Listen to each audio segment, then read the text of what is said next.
Hey, it's Joe, and welcome back to Human Fluence. Let's talk about some of the biggest misconceptions humanity has ever held on to. For centuries, religious dogma has shaped our worldview, governing how we see ourselves, how we interact with others, and how we understand the universe itself. But it's time to dismantle some of these outdated beliefs, because if we're ever going to evolve, there are three major religious truths that need to be questioned, debunked, and left behind in the dust. First up, the belief in a vengeful, judgmental God. For far too long, people have been taught to fear a God who is constantly watching, judging, and ready to punish for the slightest misstep. This image of a vengeful, wrathful deity has held humanity captive, keeping people in line through fear rather than love or understanding. Think about it. A God who demands worship, who rules by threats of eternal damnation, is nothing more than a cosmic dictator. This concept of God has been used to control, to instill guilt, and to shame people for simply being human. But here's the reality. If there is a divine force that created the universe, it's not limited by the petty emotions of vengeance and judgment. The true essence of divinity, if anything, would transcend these human flaws. A creator that understands the complexity of existence, that sees our struggles, would operate through compassion, growth, and wisdom, not fear and punishment. It's time to let go of the idea that God is an authoritarian figure waiting to cast us into flames. That's just a narrative built to control, not to enlighten. Second, the notion that we are born flawed, born in sin. Original sin, one of the most damaging ideas ever instilled in humanity. The belief that we are born tainted, that our existence itself is fundamentally flawed, has weighed on people's souls for millennia. This doctrine tells us that we're broken from birth, that we must spend our lives seeking redemption, trying to cleanse ourselves of something we never even chose. This is psychological manipulation at its finest, a way to make us feel inherently unworthy, perpetually in need of saving. The truth is, we are not born in sin.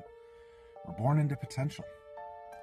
Every human being enters this world with a blank slate, the capacity for growth, creativity, love, and wisdom.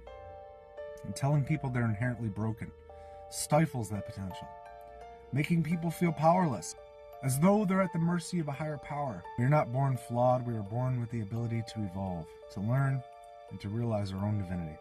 It's time to reject the concept of original sin and embrace the inherent potential within each of us. And third, the illusion that heaven and hell are external realms of reward or punishment. We're either rewarded with paradise or condemned to eternal suffering. Heaven and hell are held over our heads like carrots and sticks, used to manipulate us into obedience, into following a rigid set of rules. But what if heaven and hell aren't places at all?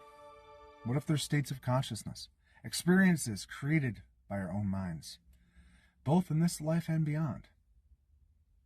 The idea that you're either sent to a utopian paradise or a fiery torture chamber based on your behavior is a simplistic, outdated view of the soul's journey.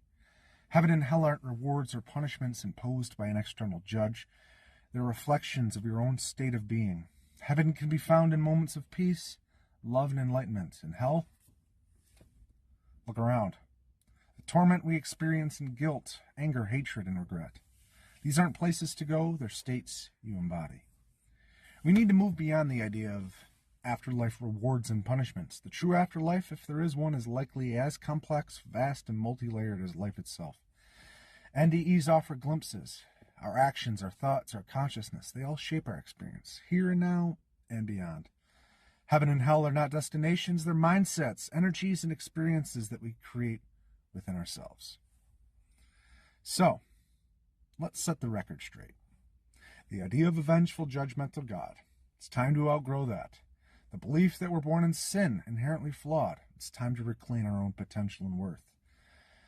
And the notion that heaven and hell are final destinations of reward or punishment. It's time to recognize that these are states of consciousness, reflections of our inner worlds. If we're ever going to evolve as a species, we need to question these narratives that have chained us to fear, guilt, and unworthiness. Human Fluence, out.